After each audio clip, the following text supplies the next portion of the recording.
all my professional life, I see patients, but I also want to see what's causing the disease. And this is a long story, but we contributed to understanding how body reacts to low oxygen. And we describe a disorder where our system, which responds to low oxygen, is different.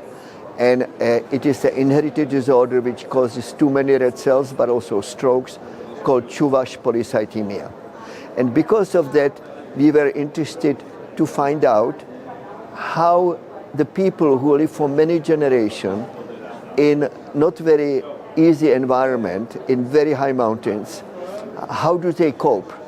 Because most of us, if we, or our ancestry, if we go to 4,000 and 5,000 meters, it's difficult to have children, you have a complication of acute mountain sickness and so on.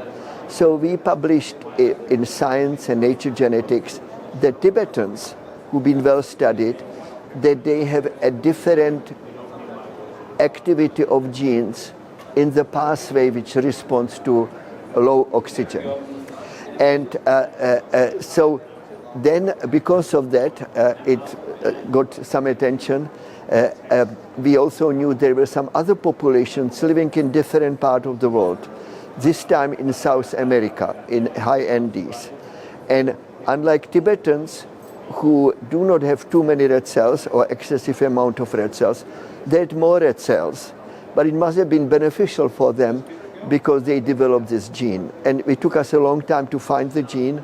We previously published some genes in Andeans which have some influence on heart and lungs, but this is not my area of expertise.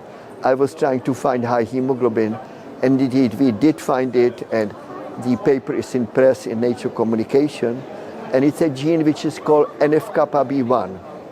And NFKB1 gene was responsible for had their increased hemoglobin, so we were happy about it.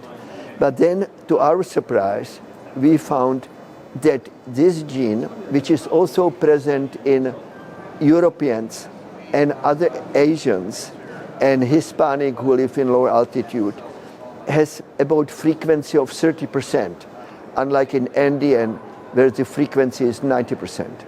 And we found that in the disorders which are called myeloproliferative neoplasm, polycythemia vera, and essential thrombocythemia, inheritance of the gene, so about 30% of the patients who inherit the gene are more likely to get complete remission, and we think they are much less likely to have a stroke and less likely to change to leukemia. So we think it is really important in other disorders. So there is a very prominent group, Dr. Malkovati in the University of Pavia, who is one of the leaders in something called CHIP, which is a clonal hematopoiesis. You get the mutation, and we think that inflammation makes it more likely.